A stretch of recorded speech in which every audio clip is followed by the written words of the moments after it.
Asia में एक खूबसूरत और विविधतापूर्ण देश है जहां 2024 में जनसंख्या लगभग 1.5 अरब तक पहुंचने की संभावना है।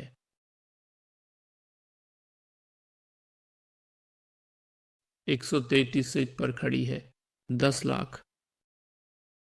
अब यह पता चला है कि उनकी जनसंख्या घट रही है लगभग आधे प्रतिशत की दर से प्रतिवर्ष लगभग।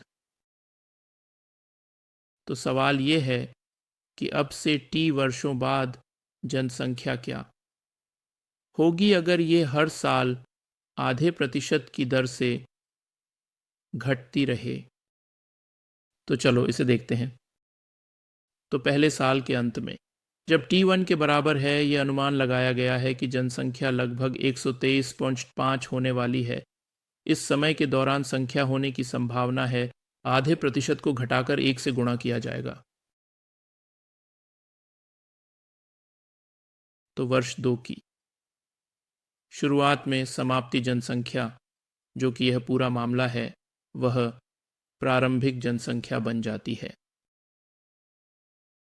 वर्ष 2 की शुरुआत में जब हम इस प्रक्रिया को देखते हैं और फिर यह उसी कारक से और भी घटता है, तो यह 123.5 गुना 1 माइनस आधा प्रतिशत का वर्ग बन जाता है।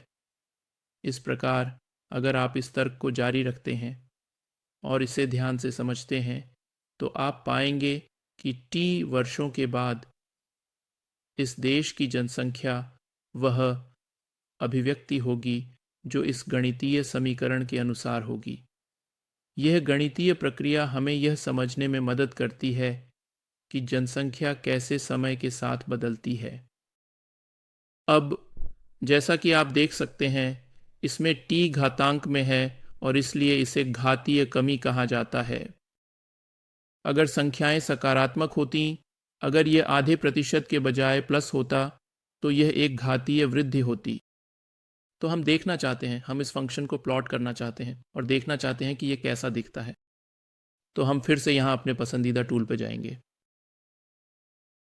किसी कारणवश पसंदीदा टूल गायब हो गया है। चलो देखते हैं, चलो शुरू करते हैं। यहाँ डेस्मोस है, हमारा ग्राफिंग कैलकुलेटर, हमारा दोस्त। हम ग्राफिंग कैलकुलेटर में जाते हैं और इस फील्ड में हम उस समीकरण को टाइप करते हैं जो हमने अभी बनाया है। तो जनसंख्या को P से दर्शाया गया था, यहाँ हम इसे Y से दर्शाएंगे क्योंकि यह Y को आश्रित चर के रूप में पहचानता है।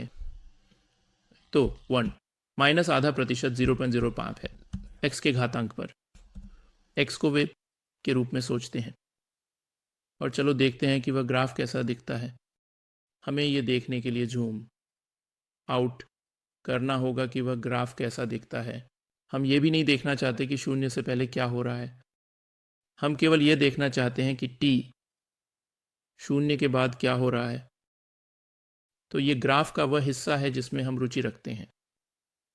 तो अगर आप यहाँ देखें तो अभी x का मान 20 है, तो अभी T के बराबर 0 पर 103.5 है।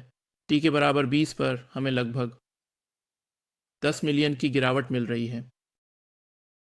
जनसंख्या लगभग 45 साल में 100 मिलियन से नीचे गिर जाती है और 80 साल में यह लगभग 90 मिलियन तक गिर जाता है।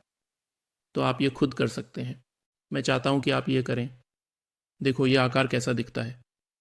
यह आकार ऐसा दिखेगा।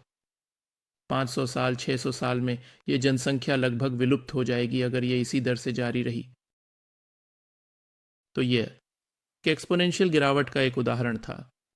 अब मैं चाहता हूं कि आप लोग एशिया के किसी दूसरे देश को आजमाएं जहां जनसंख्या 1.5% की दर से बढ़ रही है। एक साल और देखो कि यह 100 साल में क्या करता है। यह एक अभ्यास के रूप में। धन्यवाद।